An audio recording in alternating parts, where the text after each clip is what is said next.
Juan Kapitulo 6, versikulo 35. Si Jesus miingon kanila, "Ako mao ang pan nga naghatag sa kinabuhi. Ang muari kanako dili nagayod gutomon, ug ang mutuo kanako dili nagayod uhawon." Pan sa kinabuhi. Unta sa mong pagtuo o gagakakabi sa pagtuman sa imong mahal nga kasuguan. Ang Ginoo manaa kaninyo. Santo sa Ebanghelyo sumala ni San Lucas. Usa niya na kahigayon na daghang mga kubador sa buhis o makasala, imiadto kang Hesus aron pagpamati kaniya. Unya ang mga Fariseo ug matutudlo sa balaod, nabagulbol nga nag-ingon, kining tawhana nag-abi-abi sa mga makasasala, nagigsalo pa gani kanila. Tungod niini gisugilon kanila ni Hesus sa usa ka sambingay. Pananglit usa kaninyo may usa ka gatos ka karnero nga nawala ang usa niini. Usa man inyong buhaton. Iyang biyaan ang kasiyaman ug siyam dito sa sibanan. O pagitaon niya ang nawala nga karnero hatun nga kini magaplagan. Unya inikakaplag niya niini, malipay siya pag-ayo o iya kining pas-anon dadon pagbalik ngadto sa ila. Unya iyang dapito ng iyang mga higala, mga silingan, umiingon sa kanila, maglipay kita, kaya ako ang nakaplagan ang nawala kong karnero. Sa ingon usab niini, sultihan ko kamo, nga mas dako ang kalipay dito sa langit, tungod sa usa ka makasasala na naghinulsol. Kay kasiyaman siyam ka mga tao nga matarong, nga wala magkinahanglan o paghinulsol. O, pananglit usa ka babae, may napulo ka tagsa kadako, kawad ano usa, usa iyang buhaton. Magdagkot siya og suga, manilhig si iyang balay, og iya kining pangitaon pag-ayo, hangtod makaplagan. Inikakaplag niya niini, tago niya ang iyang mga higala o mga silingan, miingon siya kanila, maglipay kita, kaya ako ang kaplagan ang nawala kong usa kadako.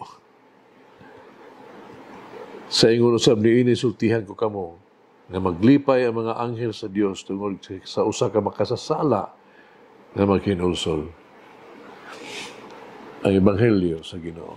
Pasalamati ang Ginoo, kay siya maayo, ang iyang gugma mulungtad, hangtod sa kahangturan. Pasalamati ang Diyos sa tanang mga Diyos, ang iyang gugma malungtarong.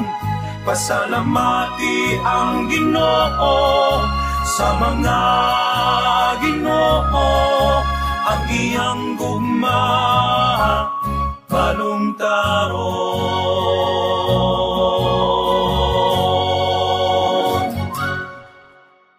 Tanan kita importante sa Dios.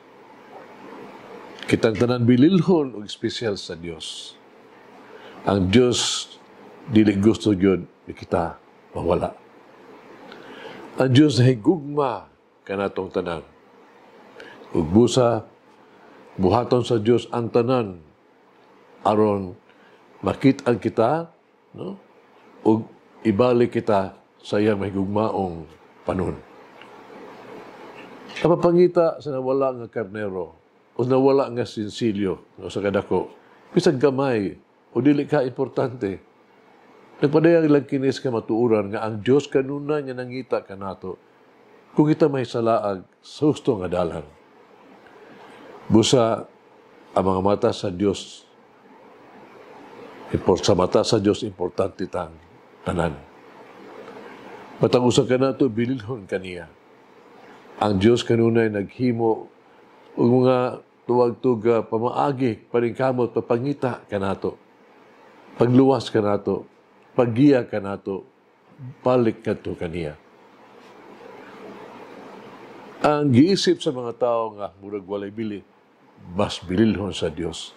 Ang ginahuna sa mga tao nga walay pulos, mapuslanon kaayo sa Dios. Itong giisip sa mga tao nga walay bili, nga makasala alang sa Dios, usa kini kabililhong kalag nga maluwas. Alang sa Dios, walay diskriminasyon, walay pagkundinar, walay ngilan nga mga pulong, o mga tudlo sa pagpasangil. Ano nila lamang pasaylo. Ang ato mga kaplagan, maong kaluoy sa Dios. Ang ato ang madawat, maong matulunanong pagsabot o magapahupay ng mga pulong. Ato masinati, maong iyang makahupay nga gugma. Sugilanong kini sa kinabuhi, no? So sa kayugtos kinabuhi ni President Abraham Lincoln. Ganito nakadawat siya og mga libuan kay mga tuwag apila alang sa pagpasaylo sa mga sundalo nga nambigit sa tuwag-tug kasalanan ba, disiplina sa militar. Kasagaran ang mga apil, no? Doon ay mga gisportaan o mga sulat, mga rekomendasyon gikan sa mga prominente mga tao. Kung doon ay usa ka apila, doon ay usa ka pahangyo, gikan sa usa ka sundalo. Wala kini rekomendasyon na sulat ni bisang kinsa. O wala siya mga higala nga gikan sa mga labaw, mga dagkong mga tao nga mosuportar kaniya. Ang presidente ng utana, unsa kining sundaluha walay higala? Ang adjutant mitubag, wala yun. Wala sir, walay usa. Si Abraham Lincoln, ang presidente, din mitubag. Unya, ako na ang mahimo niyang higala. Hagis kinabuhi. Nawala ba nako ang usa ka butang o usa ka tao alang kay Jesus? Sa nako pagdala pagbalik ang usa ka butang o usa ka tao ngadto kay Jesus. Pag-ampo kita. Among Ginoong Jesus, may gugmaong Diyos ug matarong maghuhukom. Ikaw ang akong dalan. Among katuoran ug among kinabuhi. Karon nahinumdum ko sa akong pamilya o sa mga higala. Kapailubon mo babsanon kong mag-ampo alang kanila. Dada sila luwasa sila sa bisan unsang kadaot.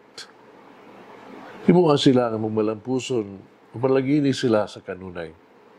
Hatagi sila sa kalinaw sa hunahuna o sa maayong panglawas. Mahigugmaon na pinanggaon ng Ginoong Hesus. Paubsahanon kong mag-ampo alang kanila. Sa matahigayon nga silang tamaluya, dasiga o pataas ang ilang espiritu. Sa matahigayon nga sila masakiton, ayuha o tabangi sila. O sa matahigayon nga sila naikabalaka, dasiga sila o sipisahe sila sa imong mga grasya. Sa matahigayon nga sila mawala, dada sila balik kanimo. Kung matahigayon nga sila mag-uol, pahiray ang ilang mga luha o hatagi sila kusog sa pagpadayon. Amen. Mama Mary, help me place all my confidence in Christ, the Lord and my good shepherd. Langin ang Diyos magagahom sa tanan, Amahan, Anak, Espiritu Santo. Amen. May the Lord of the divine mercy bless us all, heal us from all diseases and suffering. Ayun unta niya kita, tanang mga sakit na sa lawas, o sa kalag, body and soul. In the name of the Father, the Son, and of the Holy Spirit. Jesus, I trust in you. Amen. Whoever eats the bread of life will never hunger, says the Lord. Kay galaan inyong nabati ang pagpaambit ug hamubong pamalandong sa pulong sa Dios pinaagi sa tulumanon. Pan sa kinabuhi nga gidumala ni Monsignor Daddy Silva. Hangtod na usab sa sunod higayon, daghang salamat.